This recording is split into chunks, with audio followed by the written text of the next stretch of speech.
Hi guys, this is Noiser with another episode of Equipped, the series where I share my preferred loadouts and playstyles for different operators. Hopefully you can find something that you can use to improve your game in Rainbow Six Siege. Today we are going to take a closer look at Castle, and this is an operator I just started playing because I wanted to make a guide around him, and as usual, I'm really glad I did. If you often use the same operators, I recommend you try something new, as it's often quite interesting to try to adapt your playstyle to fit a new operator with a new set of guns. But before we dig deeper into what I think about Castle, let's take a closer look at the loadout. Castle is a medium speed, medium armor operator with armor panels as his special ability. With this he can barricade windows and doors to make it harder for attackers to get in if they don't have ash, sledge or grenades. You will need something like 14 melee hits to break it otherwise. Castle can choose between two primary weapons, the UMP-45 SMG and the M1014 semi-automatic shotgun. These are two great guns, although I personally didn't like the UMP at first when I started playing Pulse. But this was way before the shotgun nerf, and at that time the shotgun was quite overpowered, so perhaps I didn't give the UMP the attention it deserved. I either equip it with a heavy barrel and a vertical grip to get the full damage on long range, without too much recoil, or the muzzle brake and the angled grip to get faster ADS with good control.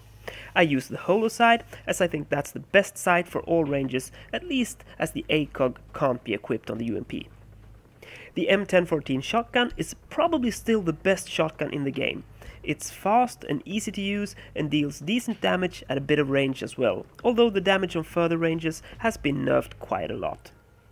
As for all shotguns, I equip it with the reflex sight that is great for CQB and the laser sight for better hipfire accuracy. Since the latest patch, the laser sight is much harder to spot for the enemies, as the dot is all that you can see, not the actual beam. For the secondary, I think the M45 is the best choice, as it is quite easy to use, taking in consideration how much damage it actually does. So if you haven't tried this one, I suggest you do and see what you think, preferably with a muzzle brake on. Shield or impact grenade is depending on if you're planning to be inside the objective room or not, or if you need a shield to block a barricade, which can be a quite smart tactic sometimes. It can be a bit tricky to get the placement right, as you won't be able to put the panel up if the shield is too close to the door. But if you place it outside the door and then put up the armor panel, the attackers won't be able to place a breaching charge, which means that they will need ash or sledge or grenades to get in.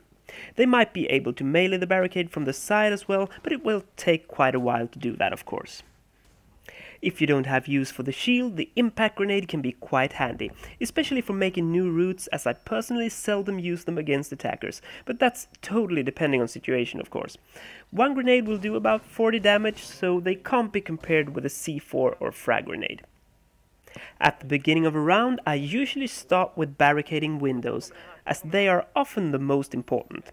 It can also be wise to wait with the doors, as your teammates will run in and out a lot during the preparation phase, and it can be quite annoying if Castle keeps shutting in his team during the quite stressful seconds before the action phase starts. If I'm planning on staying inside or near the objective, I think the shotgun is the best choice, but I really like to roam a bit with Castle as well, and in those cases the UMP works great, as you will be able to encounter enemies on all ranges, although you will be outdamaged by most guns. But I'd rather have a gun that makes it easier for me to land my shots than a gun with high damage output, as hitting your target is so important because of the short time to kill in Rainbow Six Siege. For some reason, I performed above my own average when I started using Castle, especially when roaming with him. Perhaps the UMP's all-round capability suits my playstyle, I don't know, and the impact grenades are really handy to make new entryways when you need to get back to the objective room or to flank an attacker. So, to sum this up, at the start of the round, I barricade windows first, as I feel they are often more important. And I wait with doors, so I don't shut in or out people running in and out of the room during the preparation phase. To put a shield in front of a barricade can also be a good tactic to make it harder for attackers to get in. When I stay inside or close to the objective room, I prefer the shotgun, but otherwise I mainly use the UMP with the heavy barrel or muzzle brake. And don't forget that the impact grenade is a great tool for opening up entry points or to flank attackers. So that's about it for today, guys.